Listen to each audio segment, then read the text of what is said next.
Good evening. I work with I've been doing some work for a British charity called Karma Nirvana, which protect and offer refuge to British citizens that are the victims of honour violence and forced marriage. And one of the biggest challenges that the charity have is getting into educational institutions, schools, universities, to talk about the work they do and reach potential victims. Now, the reason it's a challenge is because so many of the head teachers and heads of universities are petrified of offending both the students and the teachers. And so that's a real challenge for Karma Nirvana. Now, I've read your books, both of you, and it's clear to me, as I'm sure it's clear to any sane person that's read them, that the place for these books is absolutely within educational institutions. They should be in libraries at the least, and they really ought to be part of a balanced religious education within the curriculum. So my question to both of you is, how much success, if any, have you had in getting your books and films into educational institutions in both the UK and America and beyond? Mm-hmm. I've been working a lot on, by the way, I know of Karma Nirvana. Our foundation and Karma Nirvana work together. I admire their work. Thank you for everything you do. It is, in terms of success, I wouldn't claim, if we were discussing, if this was Wall Street and they said, just give me the bottom line, I would say in terms of awareness, people talking about it, we've been successful.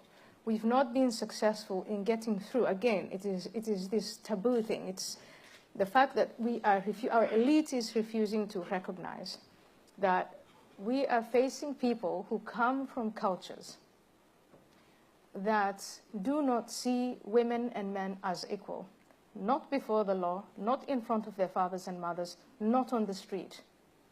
Women are chattel. They can be forced into marriage because the parents, the guardian, the male guardians feel she's a property.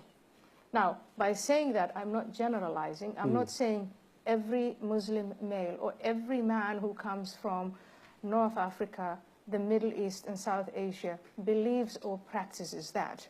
But so many of them do, too many, that make these victims that you work with. And that what we are seeing is only the tip of the iceberg. And in order to change this, when people come here in this different culture, we have to uphold the rule of law. If you do not protect the victim indoors from a forced marriage or a genital mutilation or honor violence or an honor killing, as a society, we end up failing to protect women in public. So for me, the mass rapes and sexual harassments on the public square coming from the same men who grew up in that same culture and what they do to their women in private, it is linked. And it is to uphold the rule of law. It is to develop a framework that educates these men to set aside the notion that men and women are unequal, that women are chattel. And that education should be backed with force. It should be very, very painful to hurt a woman, the no harm principle, whether she's your little daughter, whether she's your wife, or whether she's a public woman, a woman in public.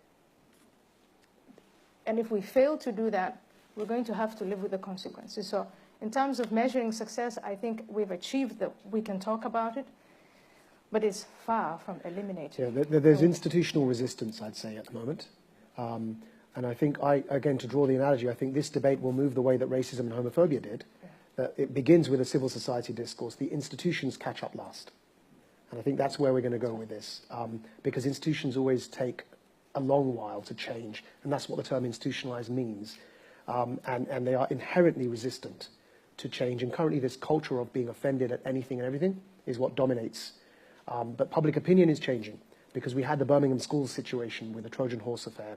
People are beginning to, Ofsted, the culture in Ofsted, which is the education standards body, that in itself is changing because people are beginning to realize that there needs to be a culture shift. But we stand at this precipice, and I think these sorts of conversations are what help push that along, but it's a slow burner. But it should happen faster. I mean, we should really start going now, because we are going to have wave after wave after wave of immigrants from the Middle East, from North Africa, from South Asia, where that type of culture is predominant. So the longer we wait, the harder it gets to face these challenges.